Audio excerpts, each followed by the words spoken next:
먼저 하나님 말씀 함께 봉독하겠습니다. 여호수아 1장 8절 말씀입니다. 이 율법책을 내 입에서 떠나지 말게 하며 주야로 그것을 묵상하여 그 안에 기록된 대로 다 지켜 행하라. 그리하면 내 길이 평탄하게 될 것이며 내가 형통하리라. 아멘. 오늘은 먼저 영상을 하나 시청한 뒤에 계속 말씀을 이어가도록 하겠습니다. 하나님이여 나를 구원하소서. 말씀대로 내게 이루소서. 내 손으로 하는 모든 일에 복을 주시리니 땅의 모든 끝이 하나님을 경외하리로다. El profeta acerca de sí mismo. ¿Quién nos correrá la piedra de la entrada de la tumba? Mi hermano Esaú es 一行がエルサレムに近づいて心配してあなたを信玄と火。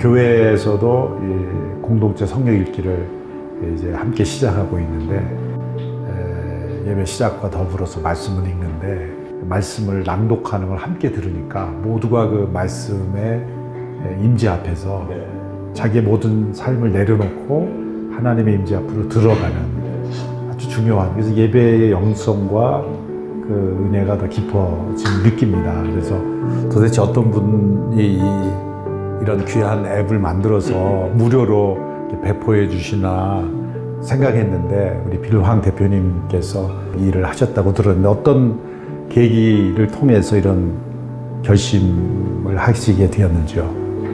10년 전쯤인데 뭐 아주 특별히 비즈니스 쪽에서 문제가 크게 있었던 적이 있었어요. 뭐 돈이든 커넥션이든 뭐 전혀 도움이 안 되는 상황이었는데 그때 무엇보다도 하나님의 말씀을 읽어야 한다, 그런 어떻게 보면 막연한 생각이었는데 사실은 제가 그때 뭐 40여 년 동안 크리스천으로서 성경을 읽고 싶었는데 사실은 못 읽었거든요. 그런 와중에 그 흑인 할리우드 배우들이 만든 그 바이블 익스피리언스라는 그 오디오 드라마 바이블을 발견해서 그때 이제 성경을 듣기 시작했는데 어떻게 보면 기적적인 일이 제가 성경을 2-3시간씩 계속 읽을 수 있는 그런 경험을 하게 됐어요. 소위 말해서 콘텐츠하고 전달인데 콘텐츠는 다 좋은 거 알잖아요. 성경. 심지어는 비기독교인들도 성경이 뭐 중요한 책이라는 걸 아는데, 그래서 제가 생각한 게 그러면 전달의 전문가는 누구냐? 할리우드거든. 액터나 그 연기자들이 가장 잘하죠.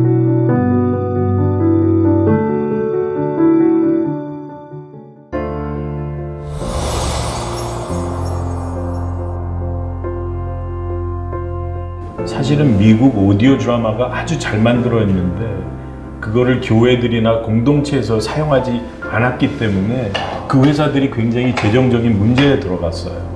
그러니까 사실은 아무리 좋은 콘텐츠도 혼자 하라 그러면 잘 못해요.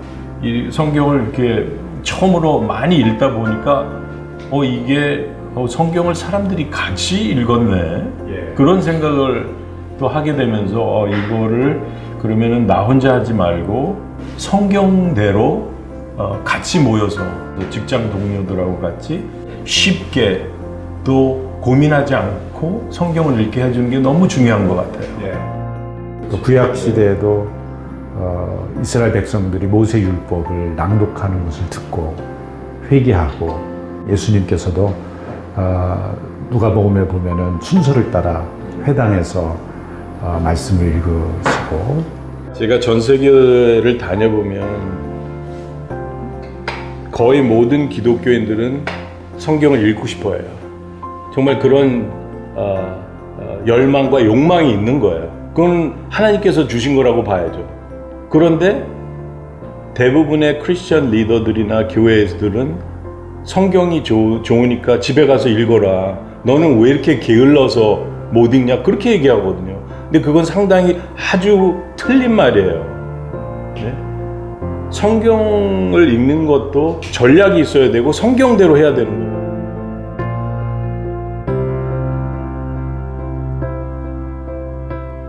지금 이제 개인적으로는 제가 일주일에 성경을 한 2시간에서 3시간 정도 읽습니다.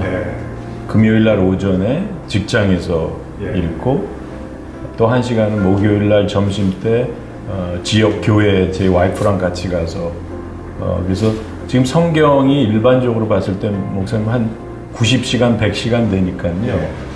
어떻게 보면 예수님께서 성경 말씀이 하나님의 말씀이 우리의 음식이라고 하셨잖아요. 그러니까 음식 먹듯이 휴가를 다 빼도 1년에 한 번 성경을 다 읽어요.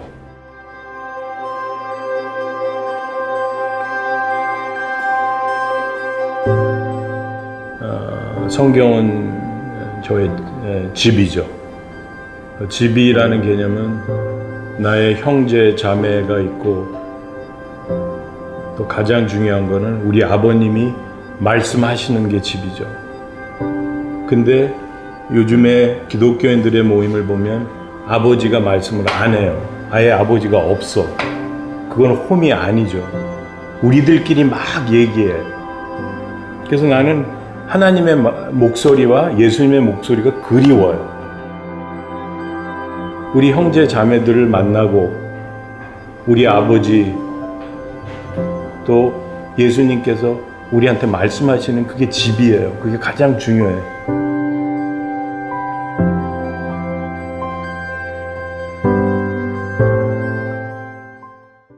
구약 성경 순서에 따르면 여호수아 다음에 사사기가 나옵니다. 여호수아를 시즌 1이라고 하면 사사기는 시즌 2에 해당합니다. 하지만 시즌 1과 시즌 2는 분위기가 완전히 다릅니다. 여호수아는 드라마틱한 승리의 연속입니다. 사사기는 패배와 실패의 연속입니다. 여호수아가 영적 부흥의 역사라고 한다면 사사기는 영적 암흑기의 역사라고 할 수 있습니다. 폭력과 음란과 우상숭배로 점철되어서 여러 주변 나라들의 침략에 주로 당하는 서글픈 드라마입니다. 그 차이가 무엇이겠습니까?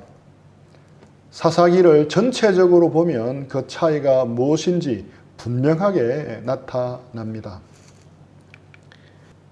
사사기는 서론이 2개이고 결론이 2개입니다. 쉽게 말하면 들어가는 문이 2개이고 또 나오는 문도 2개라는 겁니다. 사사기 1장 1절부터 2장 5절까지 또 2장 6절에서 3장 6절까지 서론이 2개입니다. 결론도 2개인데 첫 번째 결론은 17장 18장입니다. 두 번째 결론은 19장에서 21장입니다. 그런데 그 2개의 서론 모두는 공통적인 표현으로 시작하고 있습니다. 여호수아가 죽었다라고 말씀하고 있습니다.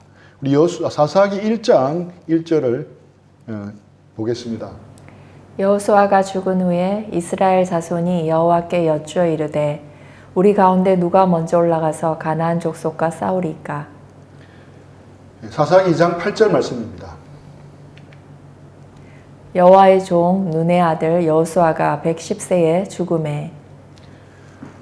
그리고 2개의 결론 부분 모두도 공통적인 표현으로 마무리하고 있습니다. 왕이 없었다는 겁니다. 우리 사사기 17장 6절과 그 다음에 18장 1절 연이어서 읽겠습니다. 그때에는 이스라엘에 왕이 없었으므로 사람마다 자기 소견에 옳은 대로 행하였더라. 그때에 이스라엘에 왕이 없었고 단 지파는 그때에 거주할 기업의 땅을 구하는 중이었으니 이는 그들이 이스라엘 지파 중에서 그때까지 기업을 분배받지 못하였습니다. 첫 번째 결론 부분인 17장과 18장에 두 번이나 동일하게 반복되는 표현이 바로 그때 이스라엘에 왕이 없었다는 것입니다. 그리고 두 번째 결론 부분인 19장에서 21장 부분에도 동일한 표현이 반복됩니다. 사사기 19장 1절 말씀하고 사사기 21장 25절 또 연이어서 읽겠습니다. 이스라엘에 왕이 없을 그때에 에브라임 산지 구석에 거류하는 어떤 레위 사람이 유다 베들레헴에서 첩을 맞이하였더니 그때에 이스라엘에 왕이 없으므로 사람이 각기 자기의 소견에 옳은 대로 행하였더라. 사사기를 다 기록하고 마지막 결론에 왕이 없었다는 겁니다. 그러면서 독자들에게 이스라엘의 왕이 누구지? 당신의 왕은 누구인가? 라는 질문이 떠오르게 만듭니다. 사사기 다음은 어느 책입니까? 룻기입니다. 룻기는 단순히 룻과 보아스의 아름다운 러브스토리입니까? 왜 갑자기 짧은 룻기가 기록되었겠습니까? 진정한 왕을 묻는 질문에 답을 말하는 대신 룻기는 한 군데를 가리킵니다. 어디를 가리킬까요? 다윗 왕을 가리키고 있습니다. 룻이 낳은 아들이 다윗의 할아버지가 됩니다. 즉 룻기는 다윗 왕을 그리워하는 쪽으로 사사기를 몰아가고 있다는 것입니다. 그리고 이 다윗 왕은 또 궁극적으로 가리키고 있는 곳이 있습니다. 바로 우리의 진정한 왕이신 예수 그리스도를 가리킵니다. 하나님 나라에서 영원히 우리를 다스리실 왕 중의 왕, 만왕의 왕이신 예수 그리스도를 그리워하고 있다는 것입니다. 다시 돌아가겠습니다. 사사기는 여호수아가 죽은 후에라는 말씀으로 시작합니다. 그리고 이스라엘에 왕이 없었기에 사람들이 자기 소견에 옳은 대로 살았다라고 결론 맺고 있습니다. 여호수아의 죽음이 의미하는 바가 무엇이겠습니까? 또 이스라엘에 왕이 없었다는 것이 의미하는 바가 무엇이겠습니까? 하나님의 말씀이 사라졌다는 겁니다. 기준점이 사라졌다는 말입니다. 나침반이 없어지니까 우기는 사람 쪽이 북쪽이 되기도 하고 남쪽이 되기도 하는 겁니다. 그랬기에 영적 암흑기와 같은 사사기가 찾아왔다는 겁니다. 즉 사사기는 하나님의 말씀의 부재에서 시작이 되었습니다. 하나님의 말씀이 사라지면 우리는 삶의 방향성을 잃어버리고 맙니다. 기준이 사라지고 표준이 사라집니다. 우리 인생이 무법천지가 됩니다. 우리의 재성과 잘못된 욕구에 따라 함부로 살게 됩니다. 그 결과 방황하게 되고 파멸에 이르게 되는 겁니다. 우리 디모데후서 3장 1절 말씀입니다. 너는 이것을 알라. 말세에 고통하는 때가 이르러. 그래서 사사기의 고통의 때가 이르게 되었고 말세인 지금 시대에도 고통의 때가 된 것입니다. 1960년대 초 미국의 케네디 대통령이 미국 공립학교에서 성경 읽기와 기도 시간을 없애버렸습니다. 그 후 40년 만에 어떤 일이 벌어졌습니까? 미국 중고등학교의 학력 수준은 엄청나게 하락했고 10대들의 폭력과 마약, 가출과 성범죄 등이 천문학적으로 급증했습니다. 말씀의 물꼬를 차단하면 우리 인생과 우리 사회에 어둠의 물결이 흘러 들어오게 됩니다. 사사기에서 하나님의 말씀이 부재하여 영적 암흑기가 찾아왔다면 여호수아는 어떻습니까? 오늘 본문의 말씀인 여호수아 1장 8절 말씀은 하나님이 여호수아에게 주신 말씀입니다. 다시 한번 더 읽어보겠습니다. 이 율법책을 내 입에서 떠나지 말게 하며 주야로 그것을 묵상하여 그 안에 기록된 대로 다 지켜 행하라. 그리하면 내 길이 평탄하게 될 것이며 내가 형통하리라. 이 말씀의 배경부터 한번 살펴보겠습니다. 성경에서 하나님이 가장 자주 반복하는 명령이 무엇이겠습니까? 서로 사랑하라는 말씀이겠습니까? 겸손하라는 말씀이겠습니까? 순종하라는 말씀이겠습니까? 정직하라, 순결하라, 전도하라, 기도하라.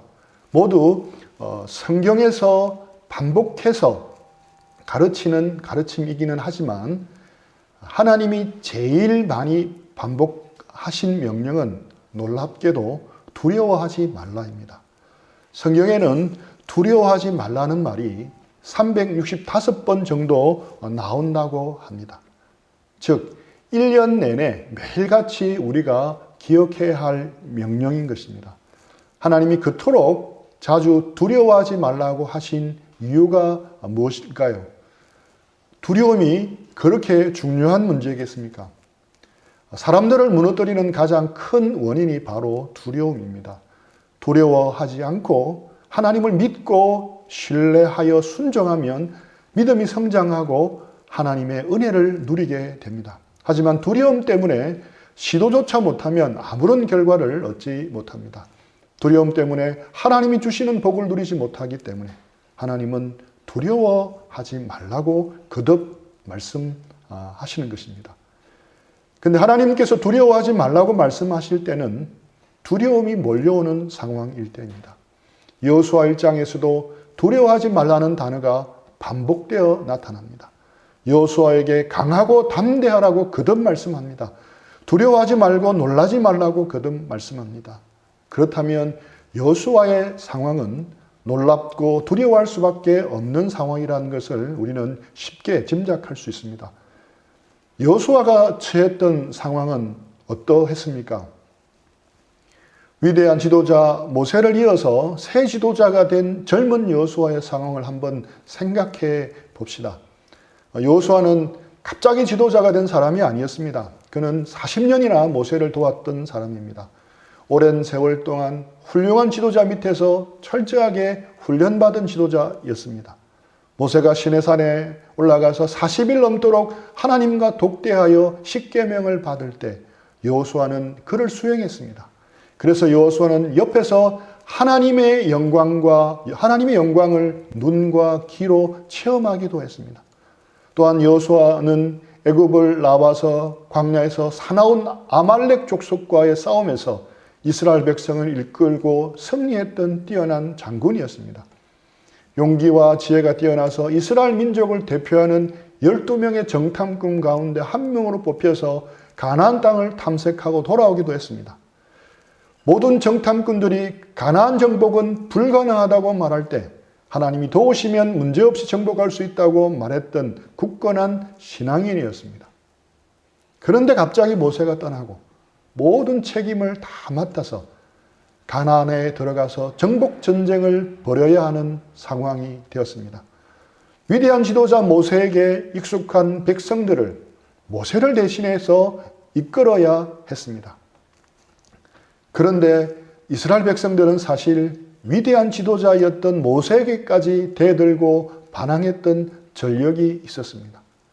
그리고 지금까지는 이동하는 일이 주된 일이었다면 이제부터는 약속의 땅으로 들어가 그 땅 백성들과 전쟁을 해야 했습니다. 본격적인 전쟁 상황이 된 것입니다.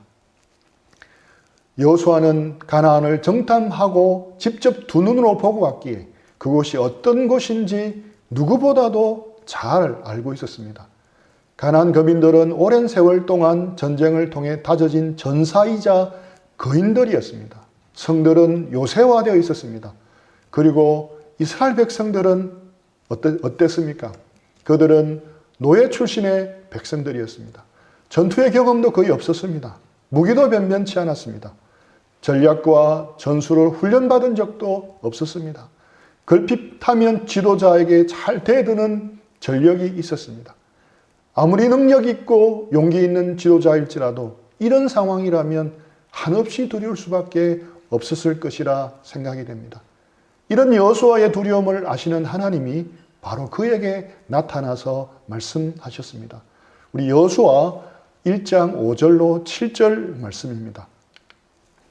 내 평생에 너를 능히 대적할 자가 없으리니 내가 모세와 함께 있었던 것 같이 너와 함께 있을 것임이니라.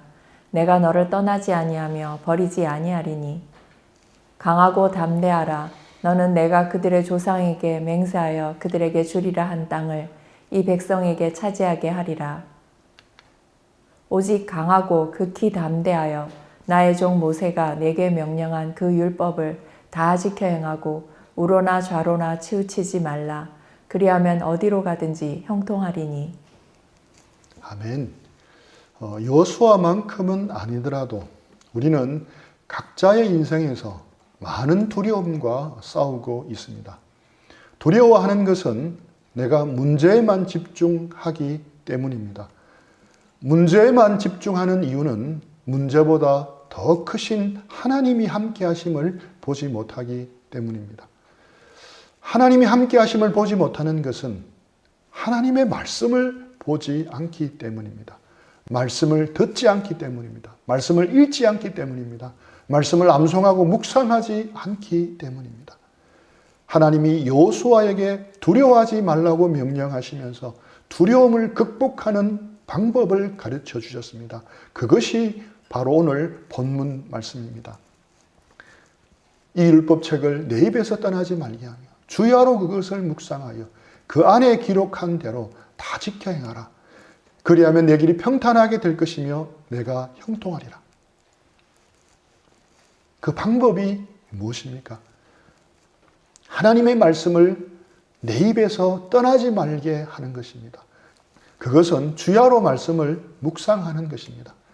아무리 지혜로울지라도 인간의 소리는 결국 안 된다는 말, 어렵다는 말, 불가능하다는 말뿐입니다. 인간의 소리를 듣고 있으면 낙심이 되어 아무것도 할 수가 없습니다. 우리는 하나님의 말씀을 들어야 합니다. 인풋이 좋아야 아웃풋이 좋은 법입니다. 쓰레기를 넣으면 쓰레기밖에 나오지 않습니다. 제가 자주 하는 말이지만 제가 한 손에는 성인 잡지를 들고 있고 또 한 손에는 성경을 들고 있다고 칩시다. 목사인 저는 어디에 영향을 받겠습니까? 목사님이니까 성경의 영향을 받을 것 같습니까? 저도 남자이니까 성인 잡지의 영향을 받을 것 같습니까? 정답은 제가 펼쳐서 보는 것에 영향을 받습니다. 우리 마음은 진공 상태로 있을 때가 거의 없습니다. 우리가 보고 듣고 읽는 것에 따라 영향을 받습니다. 우리가 보고 듣고 읽는 것은 우리의 영혼에, 우리의 마음에 데이터베이스를 집어넣는 것과 같습니다. 여러분은 지금 여러분의 마음에 무엇을 집어넣고 있습니까? 우리도 모르게 그 마음 속에 쌓여진 데이터베이스에 따라 움직이게 되어 있는 것입니다. 여러분이 어떤 삶을 살아왔건 또 어떤 위치에 있든 어떤 영향력이 있든 상관없이 여러분은 여러분의 마음에 넣은 데이터베이스에 따라 움직이게 되어 있습니다. 여호수아는 200만 명의 백성을 다스리는 정치 지도자였습니다. 지금 큰 전쟁을 앞두고 있는 상황이었습니다. 그리고 그 전쟁은 여러 해 동안 계속 치러야 할 전쟁이었습니다. 소대장, 중대장만 되어도 바쁜데 200만 명의 백성을 이끄는 지도자였기에 얼마나 바빴겠습니까? 생각하고 신경을 써야 할 것이 얼마나 많았겠습니까? 전략과 전술을 생각하고 작전과 보급로를 준비해야 하는 등 너무나도 생각하고 고려해야 할 사항이 많았습니다. 제대로 편히 잘 수도 없는 상황이었습니다. 당장 물이 불어난 요단강을 건너는 일부터가 넘어야 할 큰 일이었습니다. 그렇게 바쁜 여호수아에게 하나님은 말씀을 묵상하는 일을 최우선에 두라고 명령하십니다. 주야로 전쟁을 생각하지 말고 주야로 하나님의 말씀을 묵상하라고 하십니다. 말씀을 묵상하는 일이 그만큼 중요하기 때문입니다. 아무리 바빠도 말씀을 묵상하는 일을 가장 중요하게 여겨야 합니다. 실제로 여호수아는 이 말씀대로 살았습니다. 결코 이길 수 없었던 전쟁들을 하나님의 도우심 가운데 이길 수 있었습니다. 내 길이 평탄하게 될 것이며 내가 형통하리라는 말씀을 경험할 수 있었습니다. 이제 2020년 한 해가 저물어 갑니다. 2020년 한 해 동안 성경을 한번 일독하셨습니까? 성경을 일독하신 분들을 파악해서 다음 주일에는 약속한 대로 선물을 정정하도록 하겠습니다. 우리 일동하신 형제자매들은 제게 알려주시면 제가 준비하겠습니다. 3만 원 내지 4만 원 상당의 성경이나 신앙 서적을 선물로 드리도록 하겠습니다. 우리 가운데 바쁘지 않는 사람은 거의 없습니다. 대학생들은 대학생 나름대로 바쁩니다. 직장인들은 직장일로 바쁩니다. 가정주부들은 또 집안일로 바쁩니다. 심지어 예린이 예성이도 할 게 많고 바쁩니다. 우리가 아무리 바빠도 가나안 정복 전쟁을 치르고 있는 여호수아만큼 바쁘겠습니까? 스프라울 목사님이 하시는 말씀이 우리의 마음을 찌릅니다. 우리 한번 읽어주시겠습니까? 진정한 문제는 우리의 게으름입니다. 우리가 하나님의 말씀을 공부해야 하는 책무를 이행하지 못하는 것은 성경이 이해하기 어려워서도 아닙니다. 성경 공부가 따분하거나 재미없어서도 아닙니다. 그것이 일이기 때문입니다. 우리의 문제는 지적 능력의 부족이나 열정의 부족이 아닙니다. 문제는 우리가 게으르다는 것입니다. 마음만 먹으면 우리는 성경을 가까이 할 수 있습니다. 성경을 가까이 하는 것은 그렇게 생각만큼 많은 시간이 요구되는 일은 아닙니다. 성경 66권 전체를 읽어주는 것을 듣는 데 걸리는 시간이 얼마나 되겠습니까? 단 85시간입니다. 1년 동안 매주 2시간이면 성경을 다 읽을 수 있습니다. 내년 한 해 동안 우리가 하나님의 말씀을 더욱 가까이 했으면 좋겠습니다.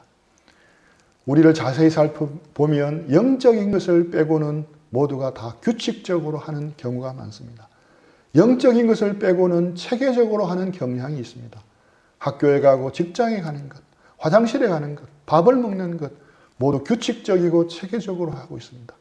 중요한 일일수록 계획을 세우고 계획대로 하려고 노력합니다. 우리는 영적인 것을 체계화해야 합니다. 영적인 습관을 기르고 그 습관이 영적인 근육이 되도록 해야 합니다.